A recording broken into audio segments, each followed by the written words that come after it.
You want to try the gig life in 2022? Before you do that, hear me out and see if it's right for you. So first, I'll go over what a typical week is like for me. Last week, I made $935 throughout the entire week. Now that was working about 47 hours. That equates to about $20.42 an hour, which is kind of okay. Generally I can make more, but last week was kind of a down week. Keep in mind, I'm doing this all in the suburban area of Las Vegas. The amount of money you might make may change depending on what type of area you're in. I assume rural areas will make less, but they're generally cheaper to live in. In more urban areas, you're probably gonna make more money, but they're generally more expensive to live in. So there's always a trade-off.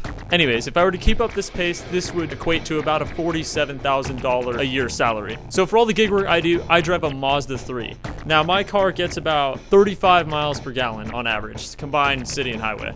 Generally, I'm doing about 90 miles a day, which roughly translates to like $80 to $100 a week in gas with $5 gas prices. Stretch that out to the year and it could range between like $3,800 and $4,800 a year.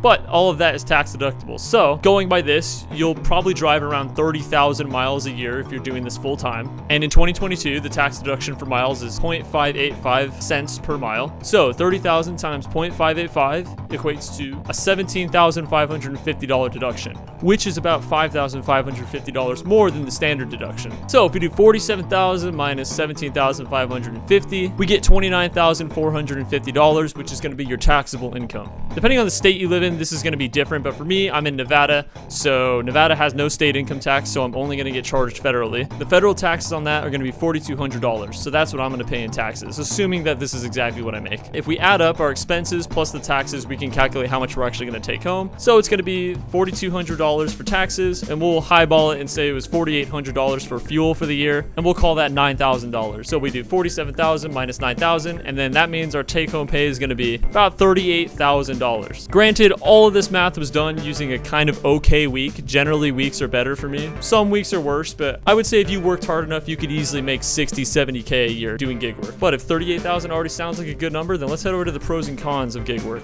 We'll go over the pros first. If you don't like having someone to answer to, management, a boss, whatever, this is going to be a great job. Obviously, when you're doing this, you're the only one in the car, you're the only one taking orders. You really don't have to take crap from anybody, and you own all the orders you take. You decide what you want, what you don't want, what you want to cancel. It's all up to you. Another pro is that you're able to create your own schedule. You're able to make your own hours, work whenever you want, wherever you want. It's pretty convenient. If you know your city's layout pretty well and you're pretty good at navigating, that's going to make this job a lot easier too. So if you're good at navigating, that's going to be a huge plus. If you like working odd hours, that's going to be another good thing too, because the best hours to work are generally not that close to each other. You're going to have your good lunch hour, which is a couple hours in the middle of the day. You have your dinner rush, which is another few hours later in the day. And then you also have your late night munchies crowd. So instead of working 8 hours straight, you can work, a couple hours here, a couple hours there. If that sounds good to you, then that's another good thing. Another positive is that there's a real self-satisfaction when you're doing really good, because for the most part, how hard you work is going to directly affect how much you make. So if you're really hustling, it's going to feel really satisfying at the end of the day when you realize how much you've made just because of how hard you worked. Okay, but now let's go over the cons. So I would say if you're a very emotional person, you can't control your emotions very well when you're at work or doing a job or really doing anything, this is really not going to be the job for you. There's a lot of things you're not going to be able to control when you're out there. You can't control how fast a restaurant is, how long the lines are, how bad traffic is. Sometimes you're just going to have bad luck. And you might get really angry or really annoyed. At the end of the day, you're gonna have to just deal with it. Another thing is that if you're not really good at setting your own schedule and following it, this is really not gonna be the job for you, because DoorDash doesn't tell you when to go work, and there's no one telling you when to go pick up an order or anything. Like, you have to set everything for yourself. If you just want somebody to tell you what to do, this is not gonna be good for you. Another thing is that not every day is going to be a winner. There are going to be days where you're just not getting good orders. You're not making the money that you were making a few days ago. It happens. There's good days and there's bad days. You got to take the good with the bad. Another thing too is sometimes you're going to have to improvise directions.